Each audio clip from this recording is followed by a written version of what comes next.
है। आखिर गुरु पूर्णिमा मनाने का अर्थ क्या है, क्यों मनाई जाती है गुरु पूर्णिमा? गुरु पूर्णिमा मनाने का अर्थ ये होता है कि भाई साल में एक दिन ऐसा होना चाहिए कि आप अपने गुरु का सम्मान कर सकें। हमारे त्योहार, काफी सारे त्योहार होते हैं, जैसे रक्षाबंधन होता है, भाई बहन का त्योहार होता है कि भाई बहन का प्यार को दर्शाता है। इसी तरीके से हमारे मदर डे भी आ गए आजकल, तो मतलब कि जो हमारे प्यार होता है माता के लिए होता है, उसके लिए होता है। इसी तरीके से हमारे और काफी सारे त्योहार होते हैं। तो गुरु पूर्णिमा विशेषकर ये होती है कि आप अपने गुरु, वो जो आपके सदगुरु हैं आपके जीवन में, उन्होंने प्रकाश दिया है, जो अध्यात्म उन्नति आपको कराई है या सही मार्गदर्शन पे आप उनकी वजह से आगे बढ़े हैं, तो एक दिन विशेष उनके लिए होता है कि आप उनका सम्मान कर सकें। इसीलिए ये गुरु पूर्णिमा मनाई जाती है और इसके पीछे एक बहुत बड़ा इतिहास भी है। हमारे पुराणों के हिसाब से होता है गुरु पूर्णिमा को हम वेद व्यास पूजन भी पूर्णिमा भी कहते हैं। क्योंकि वेद व्यास जी का नाम इसलिए होता है कि जो वेद व्यास जो एक गद्दी का नाम है, जो वेद व्यास जी है, तो उनकी पूजा होती है कि जो हमारे वेद, भारत के जो हमारे शास्त्रों में वेद व्यास का वर्णन जिसमें आता है, उन्होंने हमारे सारे धार्मिक ग्रंथ, उपनिषद जितने भी हैं, सब उन्होंने उन्हीं वेद व्यास जी ने ही रचना करी थी। तो उनके सम्मान के, उनके पूजा के लिए ही हमारी गुरु पूर्णिमा का महत्व बताया गया है। और गुरु पूर्णिमा जो है, इसका जो मनाई जा रही है गुरु पूर्णिमा, वेद व्यास की बात आपने कही, तो और ये मनाने कब मनाया जाता है और इसके महत्व तो थोड़ा बताते आप कि ये गुरु पूर्णिमा का, तो दर्शक और भी थोड़ा समझ जाते हैं। बिल्कुल, इसको बताते हैं। गुरु पूर्णिमा आपके आषाढ़ की पूर्णमासी को मनाई जाती है।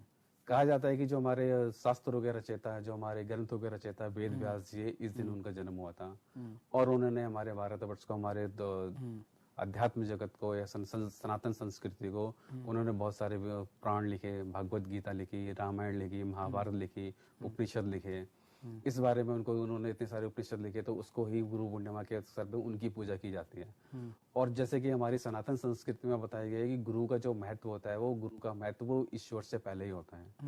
कि एक गुरु ही जो होता है, गुरु ही हमें बताता है कि कौन हमारे माता पिता के बारे में, कि भाई इनका सम्मान कैसे करना चाहिए, ईश्वर तक प्राप्ति के लिए या ईश्वर का मार्गदर्शन करने, ईश्वर की प्राप्ति के लिए, ईश्वर के बारे में ज्ञान देने के लिए, और एक समान इंसान ईश्वर की प्राप्ति कैसे कर सकता है, अध्यात्म जगत में उन्नति कैसे कर सकता है, ये अपनी इच्छाओं को पूर्णतः कैसे कर सकता है। तो उसके लिए जो वेद व्यास जी होते हैं, गुरु जो होते हैं, गुरु का ही सम्मान होता है।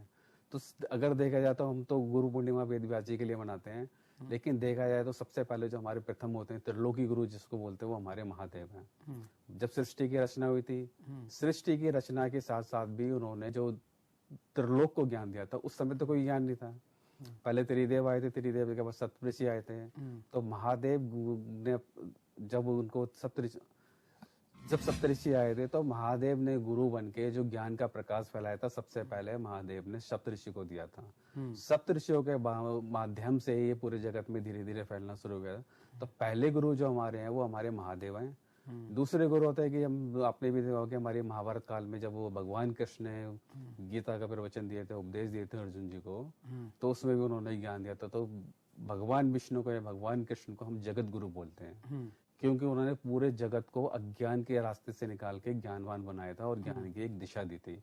उन्होंने भगवत गीता के अंदर बताया था, भाई कर्म के बारे में बताया था, ध्यान के बारे में बताया था, योग के बारे में बताया था, धर्म के बारे में बताया था, और काफी सारे विषयों के बारे में उन्होंने गीता के बारे में, और काफी सारे विषयों के बारे में उन्होंने गीता का उपदेश दिया था। उसके बाद फिर हमारे वेद व्यास जी आए थे। तो कहते हैं कि वेद व्यास जी जो होते हैं, वो भगवान विष्णु का ही एक अवतार माना जाता है। कि जब हमारे सृष्टि में, सनातन संस्कृति, सनातन धर्म में, सृष्टि में, कि भाई सभी ज्ञानी होते थे, एक सब जो हमारा सनातन धर्म चला आ रहा है, पहले सारे के सारे देवी देवता ही होते थे। मनुष्य ने अवतार धीरे धीरे बाद में लेना शुरू करा।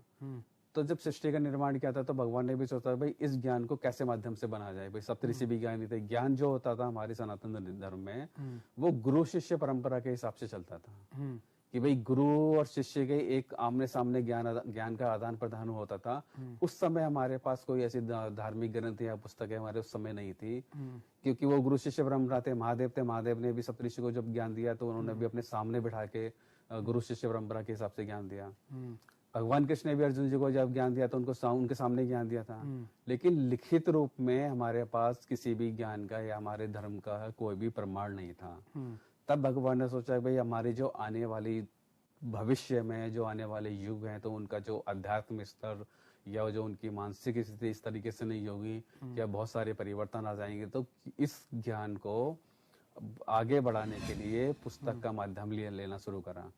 क्योंकि जब तक इसका पुस्तक के माध्यम से आपको नहीं देंगे, गुरु शिष्य परंपरा तो एक सामने शिष्य आते, काफी सारे शिष्य ऐसे भी होते हैं जो सामने बैठ के नहीं कर सकते। जब सामने नहीं आते तो पुस्तक के माध्यम से जब उन्होंने वेद व्यास भगवान विष्णु ने जब वेद व्यास का अवतार लिया, उन्होंने संस्कृत में शिक्षा ग्रहण करी, फिर उन्होंने धीरे धीरे करके हमारे वेदों का निर्माण करा, शास्त्रों का निर्माण करा, धर्म ग्रंथों का निर्माण करा। उन्होंने उन शब्दों को, उस ज्ञान को एक पुस्तक में या हमारी धार्मिक ग्रंथों में निर्माण करा ताकि वो जन साधारण तक पहुंचने का कार्य कर सकें।